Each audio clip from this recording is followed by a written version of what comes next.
CM Revanth Reddy నుంచి మొదలు పెడితే సిరిసిల్లలో ఉన్న మహేందర్ రెడ్డి వరకు అందరూ దగ్గుల్బాజీ సన్నాసులు చేతకాని వెధవులని BRS working president Sircilla MLA KTR ధ్వజమెత్తారు. రైతులకు నీళ్లు ఇవ్వద్దు, కేసీఆర్ను బద్నాం చేయాలనే ఉద్దేశంతో దివాలా దగ్గుల్బాజీ రాజకీయం చేస్తుంది ఈ కాంగ్రెస్ ప్రభుత్వం. కేసులకు జైలుకు భయపడేది లేదు, ప్రజల పక్షాన పోరాడుతూనే ఉంటామని కేటీఆర్ తేల్చి చెప్పారు. 50 ఏళ్ల అధికారం ఇదివరకున్నా మన నర్మాల చెరువును పట్టించుకొనిది, అప్పర్ మానేరు నింపనిది ఇదే కాంగ్రెస్ సన్నాసులు కాదా? ఇలా వాళ్ళే పోయి పాలాభిషేకాలు చేస్తుండట. రేవంత్ రెడ్డి వచ్చి ఏదో చేసిండని పాలాభిషేకాలు. మందికి పుట్టిన బిడ్డలు మా బిడ్డలు అని చెప్పుకుంటానికి ఇజ్జతనే ఉండాలనా లేదా?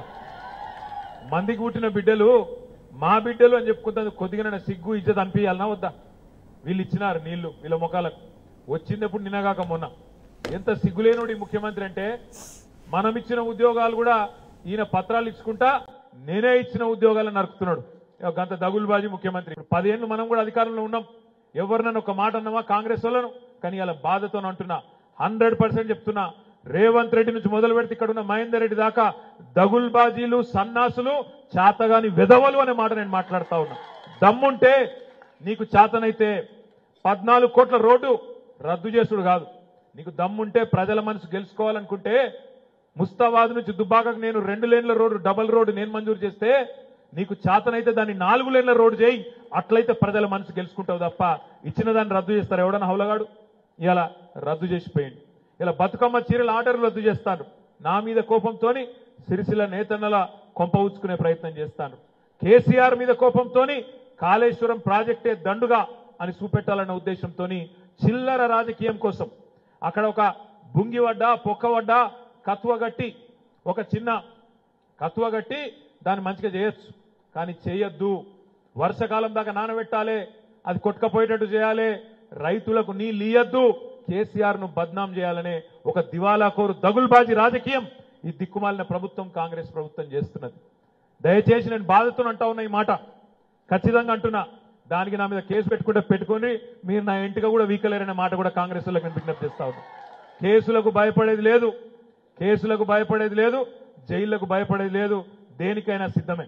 ఎందుకంటే ప్రజలను మోసం చేసి 420 లంగా హామీలు ఇచ్చి దొంగ మాటలు చెప్పి మీరు అధికారంలోకి వచ్చిండ్రు. ఏమన్నాడు రేవంత్ రెడ్డి? మర్చిపోయినాం అనుకుంటుండా? రైతులను పట్టుకొని మీరందరూ అర్జెంటుగా ఓన్రి 2 లక్షల రూపాయలు లోన్ తెచ్చుకోండి, డిసెంబర్ 8 దాకా టైం ఉన్నది, ఇప్పటిదాకా తెచ్చుకోని వాళ్ళు ఉంటే కూడా ఉరుక్కుంటూ ఓన్రి బ్యాంకుకు తెచ్చుకోండి, డిసెంబర్ 9 నాడు నేను వస్తున్నా, మొదటి సంతకం 2 లక్షల రుణమాఫీ మీద పెడతా 9 డిసెంబర్ నాడు అన్నాడు. ఏమాయ మరి? డిసెంబర్ 9 వీకింది, జనవరి 9 వీకింది, ఫిబ్రవరి 9 పోయింది, మార్చి 9 ఇంకో 2-3 రోజులైతే మార్చి 9 రానేవట్టే. ఏమాయన రేవంత్ రెడ్డి అంటే ఆయన అంటాడు, నేను ఏడ కుర్చీలో కూర్చోనే లేదు, చదువుకోనే లేదు, అటు ఇటు వాయిస్తున్నారు నన్ను అని చెప్పి ఇలా పోయి పాపం ఆయన కొన్ని టీవీ ఛానల్లో కూర్చొని బాధ చెప్పుకుంటా ఉన్నాడు. నేను అడుగుతున్నా, మరి ఎవడు చెప్పమన్నాడు నిన్ను మాటలు? ఎవడు నరుకుమన్నాడు?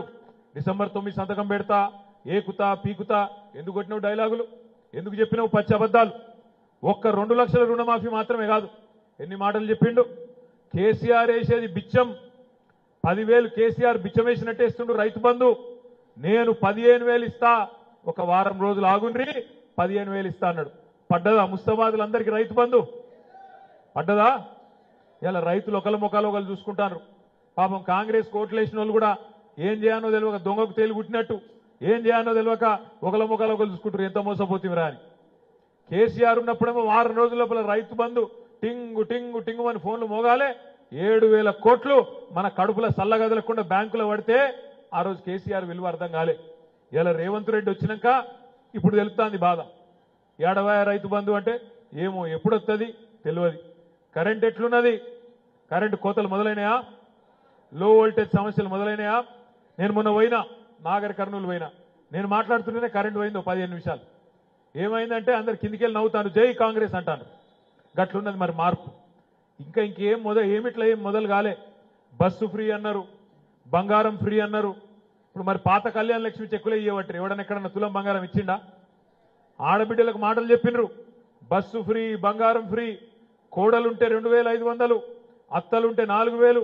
అత్తలే కాదు, ఆ అత్తకో ఒక ఆయన మామ అంటే కూడా ఆయనకో 4,000 కేసీఆర్ ఒక్కరికే ఇస్తాడు ఇంట్లో ముసలోళ్లకు మేము ఇద్దరికి ఇస్తాం 4,000 ఇస్తామన్నారు పాపం నమ్మి మోసపోయి కేవలం 4 లక్షల ఓట్ల తేడాతో రాష్ట్రం మొత్తం చూస్తే మొత్తం పడ్డ ఓట్లు చూస్తే 4 లక్షల ఓట్ల తేడాతో మాత్రమే మనం ఓడిపోయినాం తప్ప పెద్ద తేడా ఏం కాదు కాంగ్రెస్ వాళ్ళు ఉచ్చిలుగా ఎగిరెగిరి పడతాండ్రిగా అధికారంలోకి రాగానే కొత్త బిచ్చగాడు వచ్చినట్టు ఎగిరెగిరి పడుడు ఎవరన్నా సోషల్ మీడియాలో పోస్టింగ్ పెట్టగానే పోలీసు వాళ్ళతో ఫోన్లు చేయించుడు బెదిరించుడు ఏమనుకుంటున్నావు నిన్ను నువ్వు అని డైలాగులు కొట్టుడు ఇవన్నీ డ్రామాలు ఒక సిరిసిల్లనే కాదు అంతటా చేస్తా ఉన్నారు నేతన్నలను తులనాడుతున్నారు రైతుల పట్ల కించపరిచే విధంగా మాట్లాడుతున్నారు నోటికొచ్చినట్టు అడ్డగోలు వ్యవహారాలు చేస్తున్నారు